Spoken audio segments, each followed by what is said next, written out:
যেমনের ধনী ব্যবসায়ী উমরা ও কায়েস ইয়ামানি, যাকে আল্লাহ দুটি কন্যা দান করেছিলেন, তিনি যখন মওলা আলী আলাইহিসসালামের ফজিলতের কথা শুনলেন, তখন তিনি মদিনায় এলেন এবং মদিনার লোকজনের কাছে জিজ্ঞাসা করতে লাগলেন, আমি আলীর ফজিলত শুনে তাঁর প্রেমে পাগল হয়ে গিয়েছি।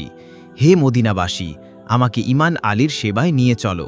যেই উমরাউল কায়েস মওলা আলী আলাইহিসসালামের চেহারা দেখলেন, তখনই তিনি তার পায়ের কাছে লুটিয়ে পড়লেন এবং চোখে জল নিয়ে বলতে লাগলেন, হে আলী, আমি আপনার ভালোবাসায় পাগল হয়ে গিয়েছি এবং চাই আপনি আমাকে আপনার শহরে বসবাস করতে দিন এবং আমার সমস্ত সম্পদ হাদিয়া হিসাবে গ্রহণ করুন। ইমাম আলী আলাইহিসসালাম বললেন, হে উমরাউল কায়েস ইয়ামানি, তোমার সমস্ত সম্পদ তোমার দুই কন্যার জন্য, তা সমানভাবে ভাগ করে দাও এবং এখানেই মদিনায় বসবাস শুরু করো। তখন তিনি বললেন, হে আলী, আমি আপনার আদেশ মাথায় তুলে নিয়েছি, কিন্তু এখন আমারও একটি আবেদন গ্রহণ করুন। আমি চাই আমার দুই কন্যাকে আপনি আপনার দুই পুত্রের হারামে গ্রহণ করুন। আমার বড় কন্যাকে আপনার বড় ছেলে হাসানের জন্য এবং আমার ছোট কন্যার রামলাকে আপনার ছেলে হুসাইনের জন্য। ইমাম আলী আলাইহিসসালাম দুই শাহজাদির বিয়ের প্রস্তাব গ্রহণ করলেন এবং বড় কন্যার নাম রাখলেন উম্মে ফারওয়া এবং তার বিয়ে দিলেন ইমাম হাসানের সঙ্গে, আর ছোট কন্যার নাম রাখলেন বিবি উম্মে রুবাব এবং তার বিয়ে দিলেন ইমাম হুসাইনের সঙ্গে। এরপর ইমাম আলী আলাইহিসসালাম মদিনায় তাদের জন্য একটি বড় বাড়ি তৈরি করে দিলেন এবং তারা সেখানে বসবাস শুরু করলেন। উমরাউল কায়েস তার সমস্ত সম্পদ তার দুই কন্যার মধ্যে সমানভাবে ভাগ করে দিলেন। তারপর তিনি তার স্ত্রীর সঙ্গে মদিনায় বসবাস করতে লাগলেন। আপনার এবং আপনার স্ত্রীর কবর আজও জান্নাতুল বাকিতে রয়েছে। বিবি রুবাব ইমাম হুসাইন আলাইহিসসালামের সঙ্গে বিবাহ বন্ধনে আবদ্ধ হলেন। তখন আপনার দানশীলতা সমগ্র আরবে প্রসিদ্ধ হয়ে গেল। আপনার ঘর থেকে কোনো প্রার্থী খালি হাতে ফিরে যেত না। বিবি রুবাব খুব কম কথা বলতেন, এমনকি যদি কেউ আপনার কাছে কিছু জিজ্ঞাসা করত, তিনি ইমাম হুসাইনের দিকে হাসি মুখে তাকাতেন এবং মনে মনে চাইতেন যেন এই প্রশ্নের উত্তর ইমাম হুসাইন নিজেই দেন। ইমাম হুসেন ও বিবি রুবাবকে এতটাই ভালোবাসতেন যে যখনই বিবি রুবাব তার পিতার বাড়িতে যেতেন, তিনি বলতেন, সেই বাড়ি আমার ভালো লাগে না, যেখানে রুবাব এবং সাকিনা উপস্থিত থাকে না। 56 হিজরির 20 রজব মদিনায় আল্লাহ পাক ইমাম হুসাইন এবং বিবি রুবাবকে একটি কন্যা দান করলেন, যার নাম ইমাম হুসাইন রাখলেন সাকিনা। এবং 60 হিজরির 9 রজব মদিনায় আল্লাহ পাক ইমাম হুসাইন এবং বিবি রুবাবকে একটি পুত্র দান করলেন, যার নাম তিনি রাখলেন আলী আসগর। সময় বদলাতে থাকল এবং ইমাম হুসাইন মদিনা ত্যাগ করার সিদ্ধান্ত নিলেন। যখনই খবর বিবি উম্মে রুবাবের কাছে পৌঁছালো, তিনি বললেন, হে আমার আকা হুসাইন, আমি আমার সমস্ত সম্পদ আপনার পায়ের কাছে কুরবান করতে চাই। ইমাম হুসাইন বললেন, আমাদের পরিবারে এতিম কন্যাদের সম্পদের উপর দাবি করা হয় না। হে উম্মে রুবাব, সেই সম্পদের উপর তোমার অধিকার। তখন সকল বিবি ইমাম হুসেনের সঙ্গে কাফেলায় যোগ দিলেন। এভাবে এই কাফেলা মদিনা থেকে বেরিয়ে গেল। সকালে সূর্য উঠল, প্রত্যেকে শহীদ হতে ময়দানে যেতে লাগলেন। এমনকি ইমাম হুসেন আলাইহিসসালাম একা রয়ে গেলেন। তখন তিনি ময়দানে এসে বললেন, হালমিন নাসিরিন ইয়াং সুরুনা। ইতিহাস লিখেছে, আকাশ কাঁপতে লাগল, জমিন কাঁপতে লাগল এবং সেখানে তাঁবুতে ঝুলা থেকে আলী আসগর নিজেকে মাটিতে ফেলে দিলেন। বিবিদের কান্নার আওয়াজ উঁচু হল। ইমাম হুসাইন তাঁবুতে এলেন এবং বললেন, হে জাইনাব ও রুবাব, আমি এখনও জীবিত আছি, তোমাদের কান্নার আওয়াজ বাইরে পর্যন্ত যাচ্ছে। তখন বিবি রুবাব আলী আসগরকে কোলে তুলে ইমাম হুসাইনের কাছে এলেন এবং বললেন, হে আমার আকা, আপনি যেই বললেন, কেউ কি আমার এই দরিদ্রকে সাহায্য করবে? এই শিশুটি নিজেকে ঝুলা থেকে ফেলে দিয়েছে। ইমাম হুসাইন আলী আসগরের চেহারা দেখলেন, কপালে চুমু খেলেন এবং তারপর আলী আসগরকে মাটিতে রাখলেন। বিবি রুবাব দেখলেন যেন কাফনে কোনো শিশুকে জড়ানো হচ্ছে, তেমনি আলী আসগরকে জড়িয়ে ইমাম হুসাইন বুকে ধরলেন এবং বললেন, আমি আলী আসগরকে পানি পান করিয়ে আনছি। তিনি তাঁবু থেকে বেরিয়ে গেলেন। সকল বিবির সঙ্গে বিবি রুবাব তাঁবু থেকে এই দৃশ্য দেখছিলেন। ইমাম হুসাইন ইয়াজিদের সৈন্যদের সামনে এসে বললেন, হে আমার নানার উম্মত, আমি তোমাদের রাসূলের নাতি হুসাইন এবং এই মাসুম আমার শিশু 3 দিনের পিপাসু। যদি তোমাদের শত্রুতা থাকে তবে তা আমার সঙ্গে, এই মাসুম শিশুটি তোমাদের কি ক্ষতি করেছে? আমাকে এই প্রবাহিত ফুলাত নদী থেকে, যেখানে থেকে মুসলিম, কাফের, এমনকি তোমাদের পশুরাও পানি পান করে, আমাকে এই শিশুর জন্য একটু পানি দাও। 3 দিন ধরে একটানা পিপাসায় থাকার কারণে এর মায়ের দুধ শুকিয়ে গেছে। ইমাম হুসাইনের এই মজলুমানা বাক্যগুলো যে ইয়াজিদের সৈন্যরা শুনল, তারা তাদের মুখ লুকিয়ে ওমর বিন সাদের দিকে তাকাতে লাগল এবং বলতে লাগল, আল্লাহ লানত হোক তোমার উপর, তুমি আমাদের শিশুদের সঙ্গে লড়তে এখানে নিয়ে এসেছ। এই শিশুকে পানি দাও, নয়তো আমরা তোমার সৈন্যদল ছেড়ে চলে যাব। ওমর বিন সাদ যেই দেখল যে এখানে বিদ্রোহের পরিবেশ তৈরি হচ্ছে, সে তৎক্ষণাৎ দৌড়ে হুরমালার কাছে গেল এবং বলল, হে হুরমালা, কি দেখছ? এই শিশুর লক্ষ্য নাও এবং তৎক্ষণাৎ শহীদ করো। হুরমালা বলল, হে ওমর বিন সাদ, আমার কাছে তো শুধু সেই তীর আছে যেগুলো দিয়ে বন্য পশুদের শিকার করা হয়। এই মাসুম শিশুকে কোন তীর মারব? ওমর বিন সাদ বলল, তোমার কাছে যে তীরই আছে তাই দিয়ে এই শিশুর লক্ষ্য নাও। তখন হুরমালা লক্ষ্য নিল। যেই লক্ষ্য নিল, তীর তার হাত থেকে পড়ে গেল। দ্বিতীয়বার চেষ্টা করল, তীর আবার তার হাত থেকে পিছলে গেল। তৃতীয়বারও যখন এমন হলো, ওমর বিন সাদ ক্রুদ্ধ হয়ে বলল, তুমি আরবের সবচেয়ে বড় নিশানাবাজ, আর তুমি এই শিশুকে মারতে পারছ না। হুরমালা বলল, আমি যেই শিশুর লক্ষ্য নিচ্ছি, তখন পিছনে তাঁবু থেকে একজন বিবি কুরআন মাথায় রেখে কাঁদছে। সম্ভবত এটি তার মা। ওমর বিন সাদ বলল, তুমি তাঁবুর দিকে তাকিও না, শুধু শিশুকে শহীদ করো। ইতিহাস লিখেছে, সেই তীরের 3টি ফলা ছিল। যেই হুরমালা আলিয়াসগড়ের লক্ষ্য নিয়ে তীর ছুড় করল, তলকানে একটি ফলা আলিয়াসগড়ের এক কান চিরে অন্য কান দিয়ে বেরিয়ে গেল। দ্বিতীয় ফলাটি গলা চিরে ইমাম হুসাইনের বাহুতে গিয়ে লাগল, আর তৃতীয় ফলাটি আলিয়াসগড়ের কোমর চিরে দিল। ইমাম হুসাইনের হাতে নিষ্পাপ শিশুটি এমনভাবে ছটফট করতে লাগল যেন মাছ পানি ছাড়া ছটফট করে।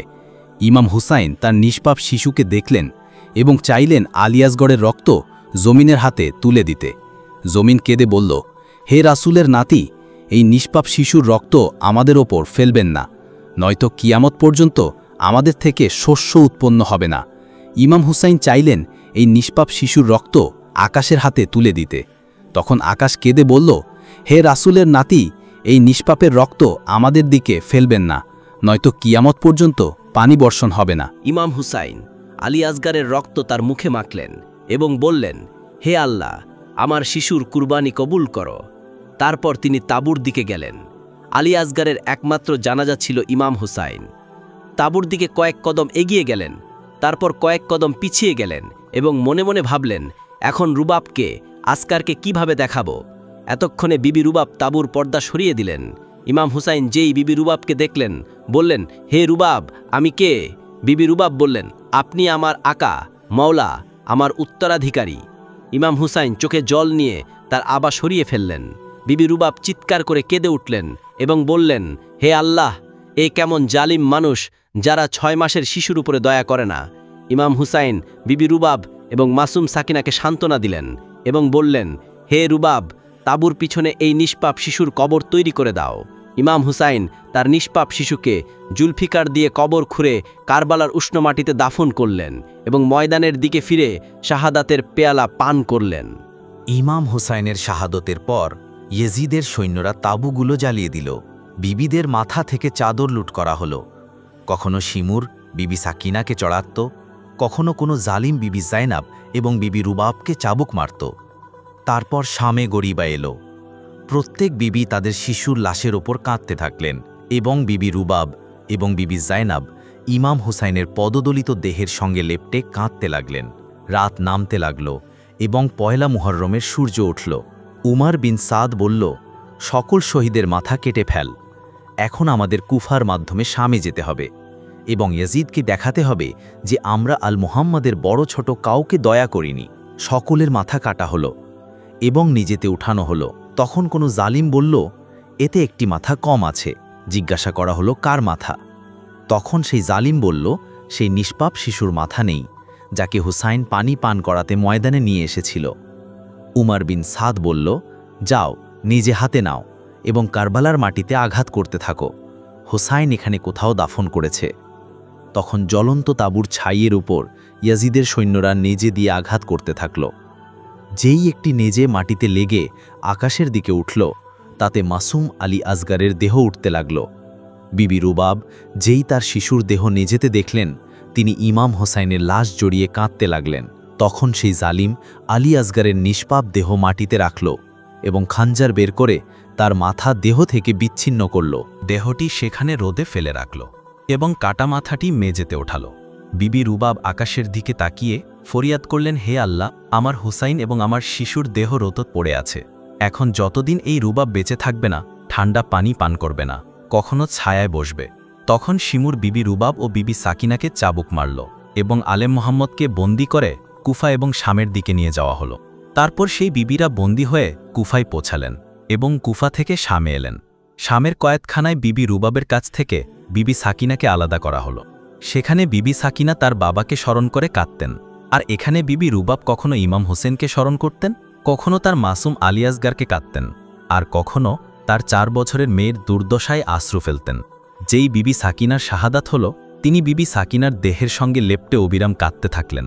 ইমাম সাজ্জাদ আলাইহিসসালাম 3 দিনের পানি কয়েদখানায় একসঙ্গে চেয়ে নিলেন, যাতে তিনি বিবি সাকিনাকে গোসল করাতে পারেন।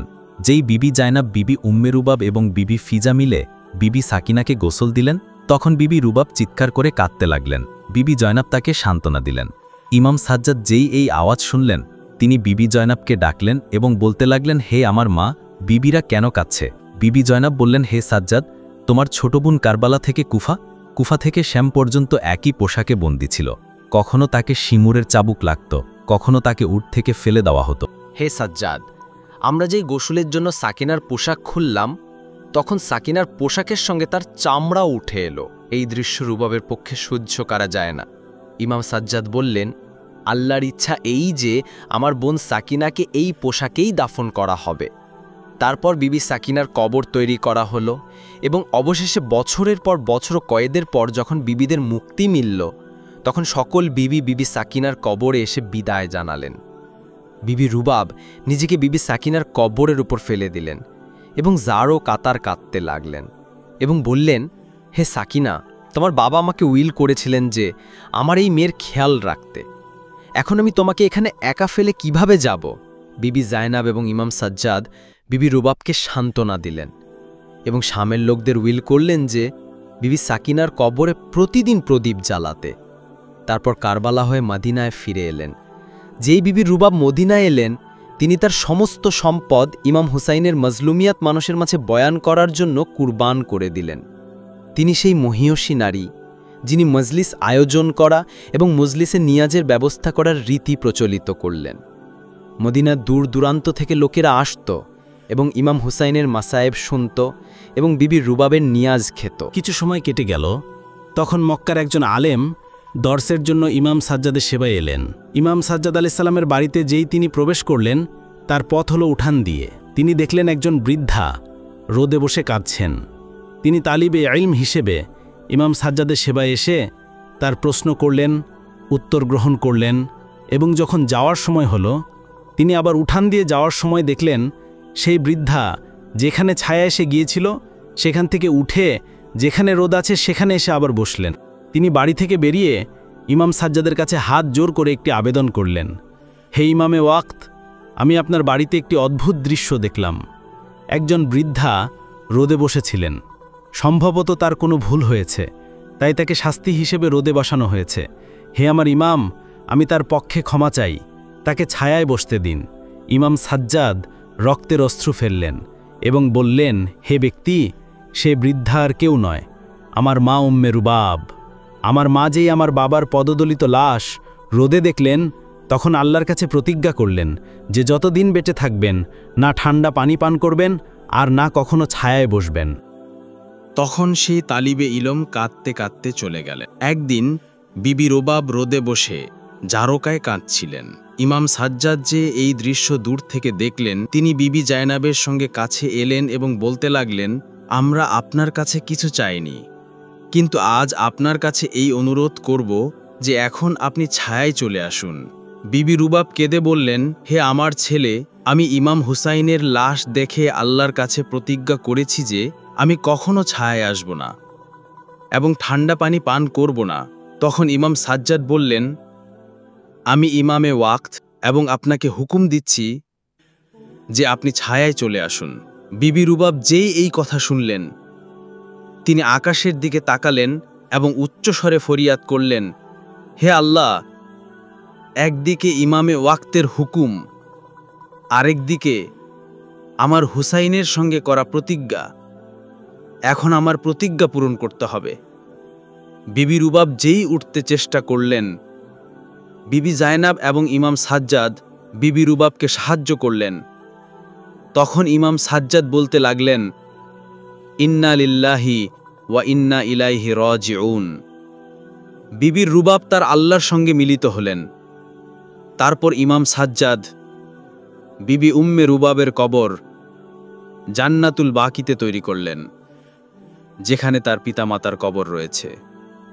সালাম হোক বিবি রুবাবের উপর, সালাম হোক মাসুম আলী আজগারের উপর, সালাম হোক বিবি সাকিনার উপর, এবং সালাম হোক কারবালার সকল বিবির উপর।